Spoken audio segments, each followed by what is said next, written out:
औरंगजेबानं 5 वेळेला शिवाजी महाराजांना ठार मारण्याचे आदेश दिलेले होते की समाजातली सहिष्णुता संपत चाललेली आहे।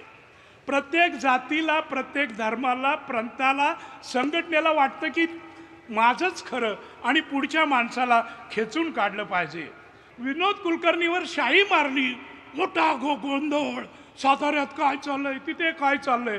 अरे विनोद कुलकर्णीवर शाई मारली म्हणजे काय पाकिस्ताननं आक्रमण केलं का काय? मित्रहो, या ठिकाणी उपस्थित असलेले ज्ञानपीठ पारितोषिक विजेते सुप्रसिद्ध गुजराती साहित्यिक आमचे मित्र, वडील मित्र रघुवीर चौधरीजी, त्याचप्रमाणे या ठिकाणी उपस्थित असलेले शिवेंद्रराजे भोसले साहेब, या ठिकाणी हजेरी लावून गेलेले उदयजी सामंत, शंभूराज देसाई, आता या ठिकाणी उपस्थित असलेले महामंडळाचे अध्यक्ष मिलिंद जोशी, विनोद कुलकर्णी, सुनीता राजे पवार। मला दुपारी मुंबईहून एका वर्तमानपत्राच्या, ख्यातकीर्त वर्तमानपत्राच्या संपादकाचा फोन आला की थोडक्यात सांगा तुमचं साताऱ्याचं संमेलन कसं झालं। मी म्हटलं एकाच वाक्यात सांगायचं झालं तर आमचं साताऱ्याचं संमेलन हे साताऱ्याच्या वैभवात भर टाकणारं झालं।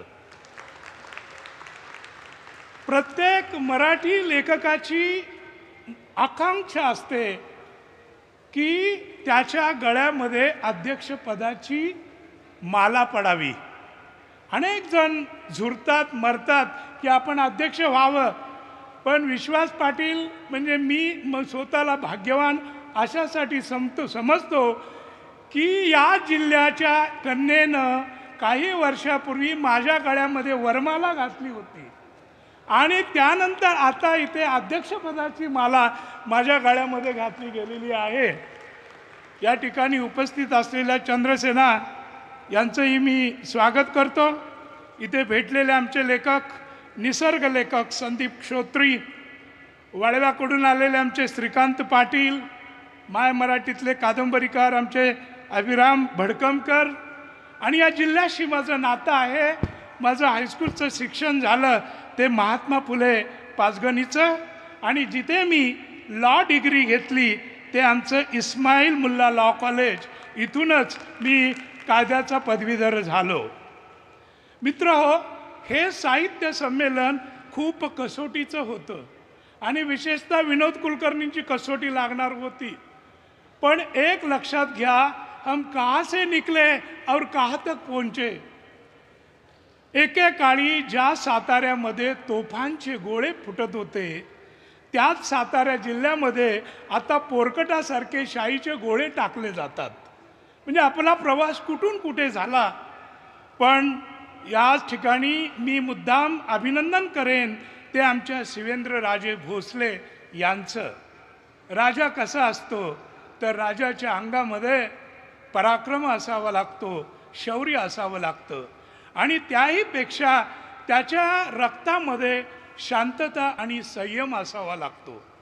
शांतता आणि संयमाचं हे जे रक्त आहे ते शिवेंद्रराजांच्या अंगामध्ये आहे, आणि त्याला इतिहासाचा एक मोठा भक्कम आधार असा आहे की 11 मार्च 1689ला महाराष्ट्राचा दुसरा महाछत्रपती संभाजी महाराज यांची हत्या औरंगजेबाने केली, आणि त्यानंतर 18 वर्ष आमचे थोरले शाहू महाराज औरंगजेबाच्या आणि नंतर त्यांच्या मुलांच्या कैदेत होते।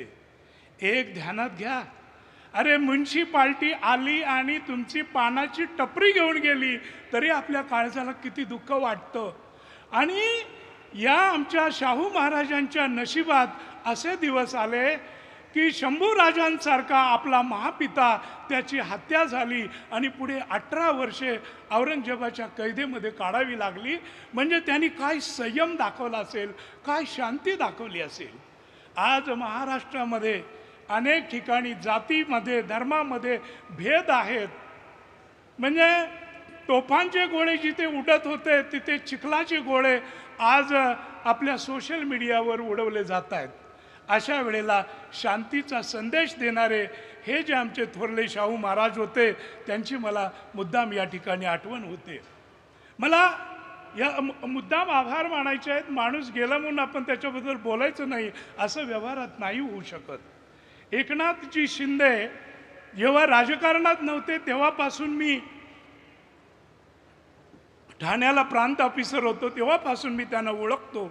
पण एक सच्चा माणूस, एक दिलदार माणूस. एक कवी होता मोरे नावाचा. त्या मोरेचा रात्री फोन आला, रडायला लागला फोनवर.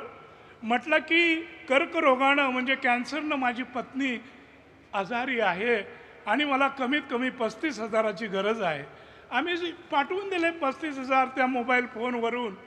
आणि दुसऱ्या दिवशी सकाळी 11 वाजता त्याचा फोन आला की राजा म्हणे विश्वास पाटील काही पण करा पण ती माझ्या पत्नीचं उरलेलं बिल भरल्याशिवाय तिचं प्रेत ताब्यात देणार नाही असं डॉक्टर म्हणतात.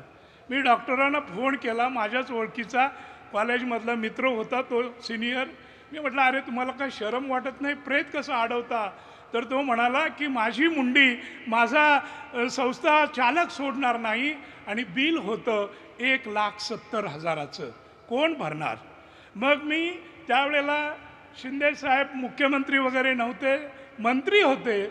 आणि मी मंगेश चिवटेंना फोन केला की मंगेश यार काही करा पण एका कवीची पत्नी आणि तिचं प्रेत दवाखान्यात पडलेलं आहे आणि ते 1,70,000-80,000 भरल्याशिवाय सुटणार नाही. त्यांनी शिंदे साहेबांच्या कानात सांगितलं.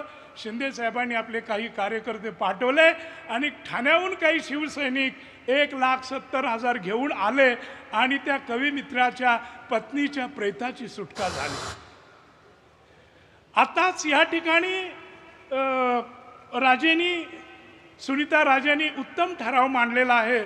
तो म्हणजे आमचे शिवाजी महाराजांचे महापिता शहाजी बाबा यांची होदिगरे येथे समाधी आहे, उघड्यावर आहे. आज सुद्धा रखरखत्या उन्हामध्ये पावसामध्ये ती पडलेली आहे. अरे छत्रपती शिवाजी महाराजांच्या नावाने प्रत्येक गावामध्ये कोट्यावधीचे पुतळे आहेत आणि त्या शहाजी महाराजांकडे आपण कुठल्या नजरेनं पाहतो? शहाजी महाराज ते की ज्यांनी औरंगजेबाच्या बापाला आणि आजोबाला युद्धामध्ये पराभूत केलेलं होतं. शहाजी महाराज ते ज्यांनी शिवपुत्राला म्हणजे शिवाजी महाराजांना जन्म दिला. शहाजी महाराजांनी गनिमी कावा आणि जी राजमुद्रा होती ती शिवाजी महाराजांना दिली. म्हणजे काय द्यायचं राहिलेलं आहे? पण तरीसुद्धा महाराष्ट्रानं अन्याय केलेला आहे. ती सोशल मीडियावर ज्या वेळेला मी पोस्ट लिहिली त्यावेळेला मला असं वाटलं की महाराष्ट्र रस्त्यावर येईल. अरे काय हालत आहे हे आपल्या शिवाजी महाराजांच्या वडिलांच्या स्मारकाची. पण मित्रांनो काही फारसं काही झालं नाही. फक्त याच शिंदे साहेबांनी एकनाथरावांनी मला फोन केला. मंगेशकडे 10 लाख रुपये दिले आणि मला विमानानं होदिगिरीला पाठवलेलं होतं. आत्तासुद्धा आम्ही आमच्या महाराष्ट्राचे मुख्यमंत्री या ठिकाणी बसले असताना त्यांच्या कानात मी सांगितलं की आपण हा अपराध करतो आहोत की छत्रपती शिवाजी महाराजांचे पोवाडे इथे गल्ली गल्लीमध्ये आपण गात असताना त्यांच्या महापिता उन्हा पावसामध्ये 350-400 वर्ष करपतो आहे. त्यांनी मला शब्द दिला की मी स्वतः लक्ष घालतो आणि तुमच्याबरोबर मी होदिगिरीला येतो आणि त्यांना मुजरा करून पुन्हा काहीतरी मी त्या बाबतीत भरीव करतो असा त्यांनी मला शब्द दिलेला आहे. तर या मराठी साहित्य संमेलनानं बरंच काही दिलेलं आहे. आम्हाला तरुण मित्र विचारतात की जीवनामध्ये काशीला जावं की रामेश्वरला जावं, कुठं जावं? आम्ही त्यांना एका कवीचंच उत्तर देतो. चिपळूणचे माधव कवी त्यांनी म्हटलेलं होतं, अरे मथुरा वृंदावन काशी रामेश्वर कोणाला, मथुरा वृंदावन काशी रामेश्वर कोणाला, ज्या अभाग्याने रायगडनं देखिला त्याला. ही रायगड जो आहे ही रायगड आमची संजीवनी आहे. मुद्दाम मी तुम्हाला एक नाव सांगेन. संगमनेर शहरामध्ये श्रीकांत कासट नावाचा एक दुर्गप्रेमी राहतो. त्याच्या पाठीचे 6 मणके खिळखिळे झालेले आहेत, म्हणजे नादुरुस्त आहेत. डॉक्टरनी सांगितलेलं आहे की तुम्ही जिना चढू नका, पण 50व्या वर्षी 6 मणके नादुरुस्त झाल्यावर त्यानं शपथ खाली की पुढच्या 1.25 वर्षामध्ये शिवाजी महाराजांचे किमान 50 किल्ले मी चढून पाहीन. आणि त्याने 50 किल्ले चढून पाहिले. तो चढला. याचं कारण असं की शिवशंभू संजीवनी नावाची वनस्पती जी सह्याद्रीमध्ये मिळते, तिचा लाभ ज्यांना होतो ते जीवनामध्ये काहीही करू शकतात. आता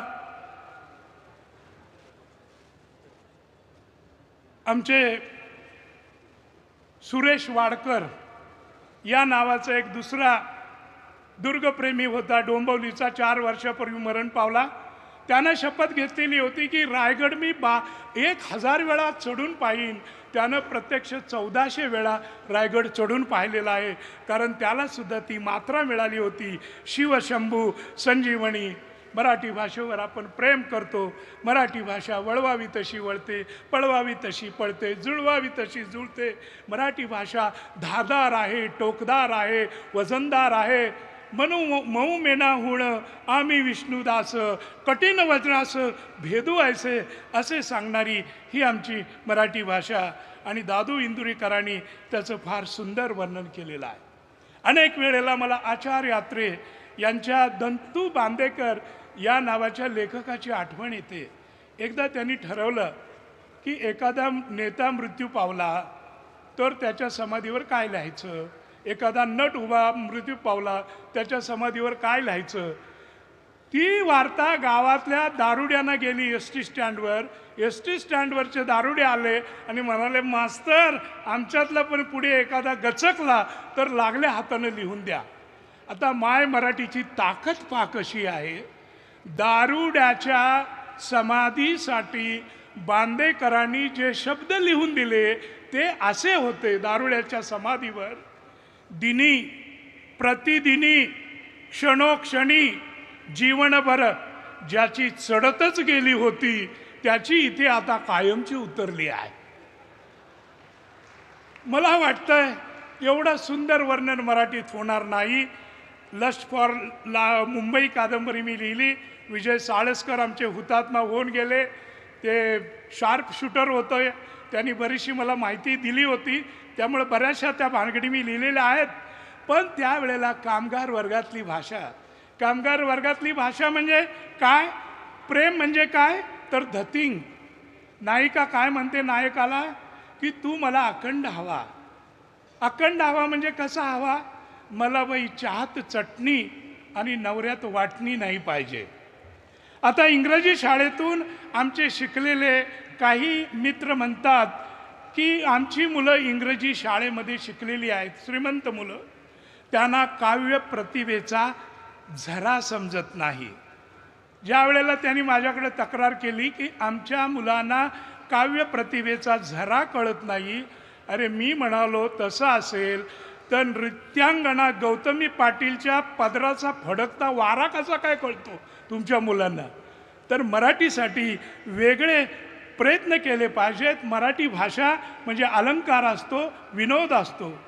पहिल्या दिवशी मी भाषणामध्ये बोललो, पाटील आणि कुलकर्णी एकत्र आल्याशिवाय गावामध्ये गंमत घडत नाही, गावगाडा चालत नाही. सोशल मीडियामध्ये एवढे विद्वान लोक असतात की त्यांनी सांगितलं, पाटलांना आणि कुलकर्ण्यांना तुम्हाला जुनी हिंदू पद्धती आणायची आहे का, जाती व्यवस्था आणायची आहे का. एका चिरंजीवानी मला फोन केला, तुम्ही काय लावलंय हे साहित्य संमेलनाच्या स्टेजवरून पाटील आणि कुलकर्णी. मी म्हटलं, अरे वेड्या, या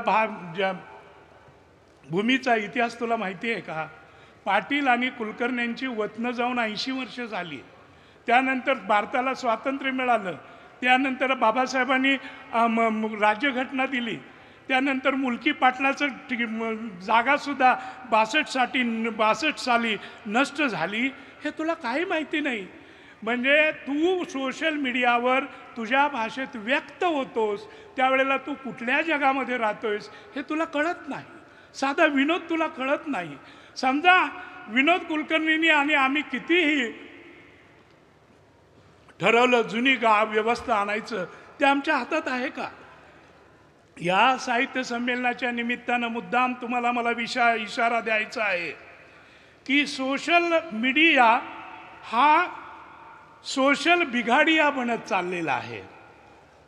पूर्वी गावामध्ये घोषणा व्हायची, ऐका हो ऐका, चौघडा वाजवला जायचा, तुतारी वाजवली जायची, ढोल वाजवला जायचा, ऐका हो ऐका म्हणजे काहीतरी चांगलं ऐकून घ्या, इथे कार्यक्रम आहे, तिथे सभा आहे.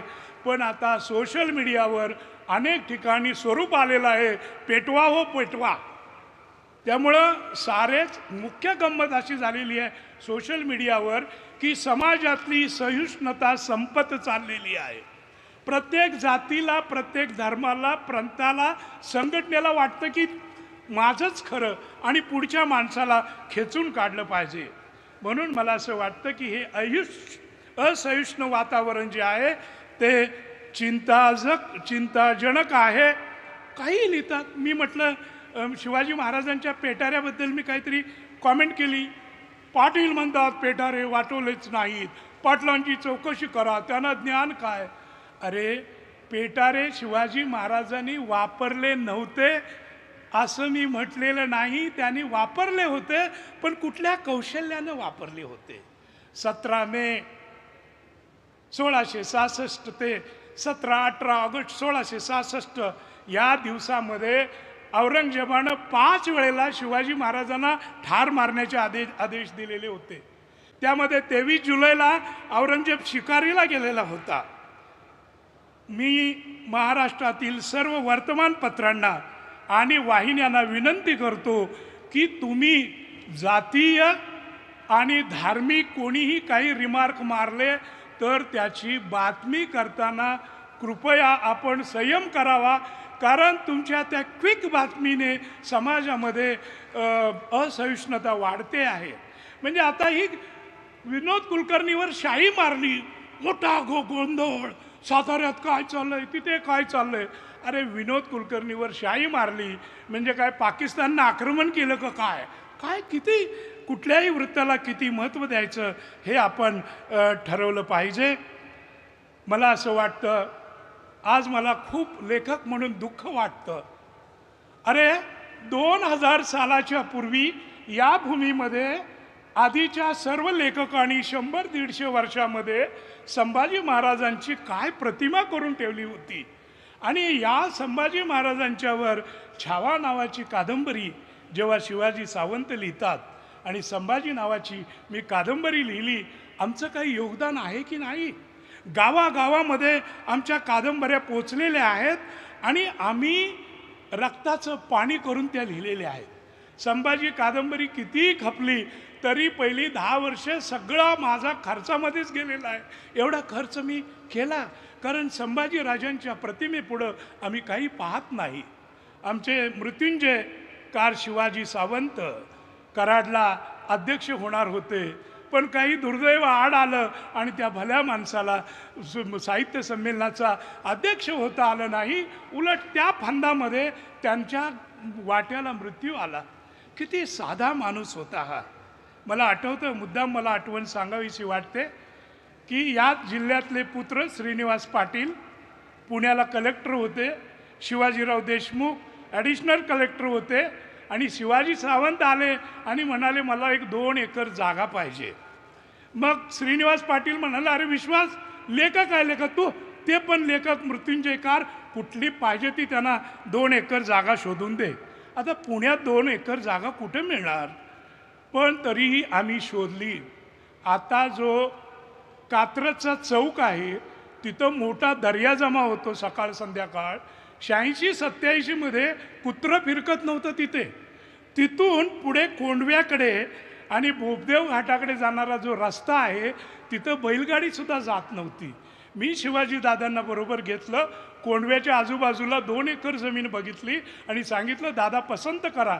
श्रीनिवास पाटील आणि आम्ही सगळे म्हणत होतो तुम्ही ही जमीन घेऊन टाका.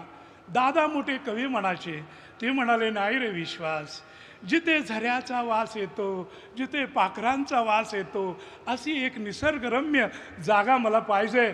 होता होता काय झालं, आम्हा सर्वांच्या बदल्या झाला आणि शिवाजीरावांना ती काही जागा मिळाली नाही. पण शिवाजीराव व्यवहारी असते तर त्या 2 एकराची किंमत आज कमीत कमी 700 कोटी झाली असती, पण त्यांनी पैशाकडे पाहिलं नाही. संभाजी महाराज कळले पाहिजेत, शिवाजी महाराज कळले पाहिजेत. वसंतदादा मुख्यमंत्री असताना पहिल्यांदा आम्ही लिहायला लागलो. मी मंत्रालय ते बघितलंय, गावाबाहेरच्या देवालयासारखं मंत्रालय होतं. मंत्रालयात कधीही कुणीही केव्हाही गेला तर कुणाला कोण अडवत नव्हतं. यशवंतराव चव्हाणांच्या पाया पदस्पर्श करण्याचं भाग्य मला मिळालं. पवार साहेब यांनी बऱ्याच वेळेला मला मार्गदर्शन केलं. पण लेखक म्हणून मला भेटलेली आरंभीच्या काळातली माणसं, दिलीप कुमार भारताचा नटसम्राट, मी फिल्म सिटीमध्ये असताना 3.5 वर्ष त्यांचा सहवास मिळाला. नौशाद असतील, संगीतकार इलिया राजा असतील, कहा गए लोग. आता ज्या बाळासाहेब ठाकरेंचं नाव एकनाथ शिंदेसुद्धा घेतात, त्या बाळासाहेब ठाकरेंचा आणि माझा जवळचा संबंध होता. लेखक म्हणून घडण्यात मला त्यांचीही मदत मिळाली. मराठी भाषा कशी उत्तम आहे हे जर कळायचं असेल तर प्रबोधन ठाकरे आणि प्रतापसिंह आणि रंगो बापूजी हा सातारचा जो इतिहास लिहिलेला आहे तो तुम्ही मुद्दाम समजून घ्यायला हवा, तो तुम्ही मुद्दाम वाचा. मी जेव्हा संभाजी कादंबरी लिहित होतो त्यावेळेला जंजिऱ्याचं प्रकरण लिहिताना मला फक्त 1.5 ओळ मिळाली. काय तर कोंडाजी फर्जंदाने त्या जंजिऱ्यावर हमला केला आणि तो एका बांदीच्या प्रेमात पडला. म्हणजे ती मुस्लिम होती की नाही हेही कुणाला माहिती नाही. आणि त्या 1.5 ओळीवर जंजिरा नावाचं प्रकरण मी लिहिलं, 60 पानांचं प्रकरण. बाळासाहेबांना कोणीतरी सांगितलं, त्यांनी मला अलिबागवरून बोलावून घेतलं आणि ते संपूर्ण 60 पानाचं प्रकरण माझ्याकडनं मातोश्रीच्या 2ऱ्या मजल्यावर वाचून घेतलं आणि सांगितलं, एवढं जबरदस्त तू लिहिलेलं आहेस बाळा की कादंबरी तुझी येण्याआधी हे माझ्या सामनाच्या दिवाळी अंकामध्ये यायला पाहिजे. आणि आलं. ही माणसं एवढी मोठ्या मनाची होती. मला ते दिवस आठवतात. मुद्दाम सांगावंसं वाटतं की विलासराव देशमुख यांचा लातूरमध्ये पराभव झाला. विलासराव अतिशय दुःखी होते की लातूरमध्ये माझा पराभव का व्हावा. एका दिवाळी अंकात मी लिहिलंय बाळासाहेब नावाचा लेख. तर ते बाळासाहेबांच्याकडे आले आणि शिवसेनेमध्ये प्रवेश करावा अशी त्यांची इच्छा होती. पण बाळासाहेब म्हणाले, अहो विलासराव, तुमच्यासारखा तरुण नेता माझ्याकडे येतो आहे काही स्वप्न घेऊन, पण उद्या आमचं राज्य आलं तर मुख्यमंत्री पदासाठी आमच्याकडे आधीच लाईन लागलेली आहे. माझ्याकडे येण्यामध्ये तुमचं नुकसान आहे, फायदा नाही. आणि त्यांनी सांगितलं की पूर्वी आम्ही पनवेलीत राहत होतो. पनवेली म्हणजे पूर्वीची पनवेली, आता पनवेल. आणि पनवेल हे तळ्यांचं गाव होतं. मोठी तळी असायची आणि त्याच्यामध्ये कमळाची फुलं असायची. मग आमचे दादा म्हणजे प्रबोधनकार सांगायचे की बाळ, तू त्या तळ्यातून पांढरी फुलं आण, तू पिवळी फुलं आण. त्याची मला आज आठवण येते विलासराव. मला असं वाटतं की तुमच्या जीवनाचं कमळ हे काँग्रेसच्या गाळातच एक दिवस फुलेल, आमच्याकडे येऊन उपयोग नाही. असे सांगणारे हे लोक, कहा गए वो लोग और अभी कहाँ से मिलते ये लोग, असं म्हणायची परिस्थिती येते. भाषणाच्या सुरुवातीला शिवेंद्रराजे भोसले यांनी मला विनंती केलेली आहे की शाहू महाराजांच्या बाबत, सातारच्या पहिल्या शाहू महाराजांच्या बाबतीत मी काहीतरी लिहावं. मी त्यांना सांगतो की तुम्ही मला विनंती करायची काही कारण नाही, जरूर नाही, कारण हे माझं कर्तव्य आहे. कारण सातारचे मोठे शाहू महाराज किती उंचीचे होते त्याची मला पूर्ण कल्पना आहे. इथे भेद होता, भेदाभेद होता. ही गोष्ट खरी आहे की आटकेवर झेंडा जो फडकवला गेला तो शाहू महाराजांच्याच काळात फडकवला गेला. बाजीराव पेशवा जगभर गाजला, परंतु त्या बाजीरावाला बाजीराव बनवलं हे शाहू महाराजांनी, हेही आपल्याला मान्य करावे लागेल. आणि पेशवाईमधले काही लोक बिघडायला लागले त्यावेळेला 1.5 महिना पेशवाई काढून घेण्याचं समर्थ काम हे सुद्धा शाहू महाराजांनी केलेलं होतं. म्हणजे त्यांना इथल्या भूमीची सर्व कल्पना होती आणि म्हणून मला सातारचे 2 राजे खूप आवडतात। एक आमचे थोरले शाहू महाराज आणि दुसरे प्रतापसिंह महाराज। 1839ला इंग्रजांनी प्रतापसिंहांना गादीवरून रात्रीचं हिसकावलं, कारण प्रतापसिंहांनी सांगितलं की मी कचकड्याचा बाहुला ठरणार नाही, मी पूर्ण विचारी राजा आहे। आणि असं असताना रात्रीचं गादीवरनं प्रतापसिंहांना नेलं आणि इथे लिंब नावाचं गाव आहे, तिथे गुराच्या गोट्यामध्ये सातारच्या राजाला नेऊन फेकण्यात आलं। कहाणी अशी सांगितली जाते की राजांची राजकन्या ही आपल्या पित्याच्या महालामध्ये कशासाठी आली होती, तर बाळंतपणासाठी आलेली होती। ती गरोदर होती। तिला दुसऱ्या दिवशी ज्या वेळेला आपला पुण्यप्रतापी पिता गुरांच्या गोट्यामध्ये पाहायला मिळाला, त्यावेळेला तिचा त्या ठिकाणी त्या राजकन्येचा गर्भपात झाला होता। आणि मग या सातारच्या राजाची कहाणी सांगण्यासाठी रंगो बापूजी इंग्लंडला गेले। तुम्ही अभ्यास करा, तुम्ही वाचा। 1892ला द स्टोरी ऑफ सातारा या नावाचा ग्रंथ BD बसू यांनी लिहिलेला आहे। रंगो बापूजी ज्या वेळेला लंडनला गेले त्यावेळेला इंग्रजी येत नव्हतं, म्हणून ते इंग्रजी शिकले। त्यांनी संसदेमध्ये इंग्रजीत भाषणं केली आणि ब्रिटनच्या संसदेमध्ये रंगो बापूजीचा एक गट निर्माण झाला। पण नंतर कळलं की आमचे प्रतापसिंह महाराज मृत्यू पावले, त्यावेळेला लंडनच्या संसदेला याच रंगो बापूजींनी सांगितलेलं होतं, राजा मेला असला तरी न्याय मेलेला नाही। ह्या न्यायी लोकांची आठवण करणं हेच संमेलनाचं मुख्य आपल्या काम असतं, असं म्हटलं तर वावगं ठरणार नाही। सातारच्या भूमीमधल्या अनेक मोठ्या कर्त्या पुरुषांची आठवण आपण गेल्या 3-4 दिवसामध्ये काढलेली आहे, पण एका महापुरुषाला आपण विसरलो। मुद्दाम विसरलो की त्याचं नाव आजकाल आपल्याला परवडणार नाही म्हणून विसरलो। अरे, या भूमीमध्ये राज्य करणारा पेशवा गुन्हेगार आहे, म्हणून या पेशव्याला फासाला द्या असं जजमेंट ज्यांनी दिलं ते रामशास्त्री प्रभूणे हे सुद्धा सातारच्या मातीतले होते आणि ते माहुलीचे होते।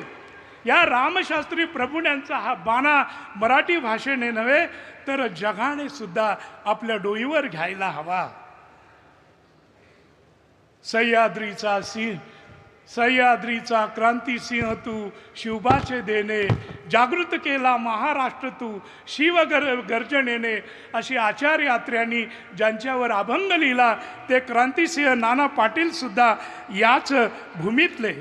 तर मला या निमित्तानं एवढंच सांगायचं आहे की आपण सोशल मीडियावर व्यक्त होताना आपण किती अभ्यास करतो याचा आपण विचार करायला हवा।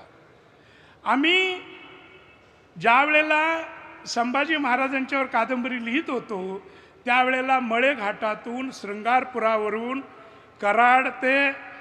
कराडपर्यंत एका दिवसामध्ये मी 22 तास चालत आलेलो होतो। मी आमच्या त्या कासटची गोष्ट सांगितली, मणके नसतानाही तो 50 किल्ले चालतो। आणि आज सुद्धा जे पोपट सोशल मीडियावर आमच्या शिवप्रेमाची आणि आमच्या शंभू प्रेमाची परीक्षा पाहतात आणि आम्हाला प्रश्न विचारतात, त्यांना मी आव्हान करतो की तुम्ही आज सुद्धा या।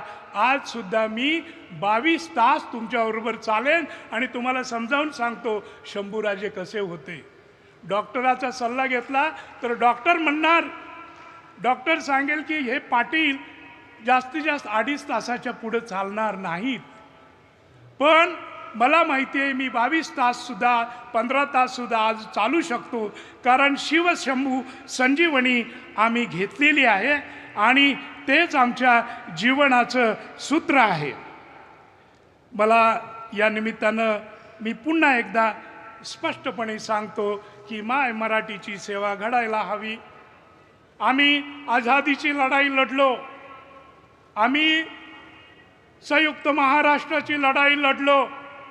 संयुक्त महाराष्ट्र निर्माण करायला अनेकांचा मोठा विरोध होता। पुरावे पहा, पोलादी पुरुष वल्लभभाई पटेल यांना मुंबई महाराष्ट्राला द्यायची नव्हती, म्हणून 1936ला जे पहिलं प्रांतिक सरकार आलं आणि महाराष्ट्राचे मुख्यमंत्री पहिले जे बीजी खेर झाले ते मवाळ होते, त्याच्याऐवजी त्या ठिकाणी बॅरिस्टर वीर नरिमन हे महाराष्ट्राचे पहिले मुख्यमंत्री होणार होते. नरिमन कोण तर मुंबईचे माजी महापौर आणि सुभाषचंद्र बोस यांचे जवळचे सहकारी. पण त्या वीर नरिमनवर अन्याय केला हा इतिहास आहे. आणि म्हणून हे आम्ही मिळवलेली जी भाषा आहे त्यासाठी 106 हुतात्म्यांनी आपली आहुती दिलेली आहे. तुम्ही आता सगळे हुतात्मा चौकामध्ये जाता, अभिवादन करता, पण हुतात्मा चौकामध्ये ते स्मारक करायला सुद्धा लोकांचा विरोध होता. तर त्यागातून आम्ही तयार झालेलो आहोत. आणि म्हणून मी तुम्हाला सर्वांना सांगतो, बिलकुल गाफील राहू नका. माय मराठीच्या भाडी यापेक्षा मोठी लढाई आहे. आणि जरूर पडली तर कुलकर्णी साहेब, जोशी साहेब, माय मराठीच्या अस्तित्वासाठी आम्ही रस्त्यावरची लढाई सुद्धा खेळायला तयार आहोत. सातारची भूमी ही कडक आहे, सातारची भूमी ही बेधडक आहे. आणि धडक कशी असते हे सातारच्याच मातीला माहिती आहे. कारण 10 नोव्हेंबर 1659ला प्रतापगडाच्या पायथ्याला जेव्हा अफजल खानाला फाडलेला होता शिवाजी महाराजांनी, त्यावेळेला सायंकाळी त्यांनी नेताजी पालकरला बोलावून घेतलं आणि सांगितलं, काका तुम्ही जा आणि विजापुरावर हमला चढवा. म्हणजे अफजल खान इथं मारला गेला होता आणि अफजल खानाची पळापळ झालेलं 10,000चं फौज विजापुरात पोचण्यापूर्वी नेताजी पालकर गेले होते आणि विजापूरच्या दरवाजावर धडाक मारला होता त्यांनी 4,000ची फौज घेऊन 14 नोव्हेंबरला 4च दिवसानं. आणि दुसरी धडक सातारकरांनी शाहू महाराजांच्या नेतृत्वाखाली मारली होती आणि ती म्हणजे दिल्लीवर धडक. 1737 साली दिल्लीवर धडक बाजीरावाने मारलेली होती. त्याप्रमाणे मराठी भाषेच्या अस्तित्वासाठी, संस्कृतीसाठी आणि आम्हा सर्व मराठी माणसांच्या अस्तित्वासाठी, म्हणजे आपण जातीवादी नाही आहोत, पण आम्हालाच आमच्या प्रांतामधून, आमच्याच गावामधून हुसकावलं जात आहे, यासारखं दुःख कुठलं नाही. यासाठी येणाऱ्या सर्व लढाया आम्ही लढू असा मी शब्द देतो. आणि पुन्हा एकदा शिवेंद्रजी राजे यांना सांगतो की सातारच्या ज्या घराण्यातून तुम्ही आला, जो वारसा छत्रपती शिवाजी महाराज, संभाजी महाराज यांनी तुम्हाला दिला आणि जे थोरल्या शाहू महाराजांनी आणि प्रतापसिंहांनी काम केलं, तुमची मागणी आहे शाहू महाराजांच्यावर लिहावं. मी सातारच्या एका महाराजावर नाही तर 2 महाराजांवर, शाहू महाराज आणि प्रतापसिंह महाराज यांच्यावर संशोधनात्मक मोलाचं कार्य करण्याची मी तुम्हाला शब्द देतो. आणि तुम्ही एवढ्या प्रचंड संख्येनं उपस्थित राहिला त्याबद्दल मी आपला सर्वांचे आभार मानतो. मी डावाही नाही, मी उजवाही नाही, मी फक्त मानवधर्मी आहे, मानवधर्म मानतो. लेखकाला जात नसते, लेखकाला धर्म असतो, हे मी अनेकदा सांगितलेलं आहे. आणि यापुढं सुद्धा माय मराठीचा, मानवतेचा झेंडा उंच फडकावण्याचं काम करण्याचा मी तुम्हाला शब्द देतो. आणि माय मराठीच्या वारसदारांनो, मी तुम्हाला मानाचा मुजरा करतो.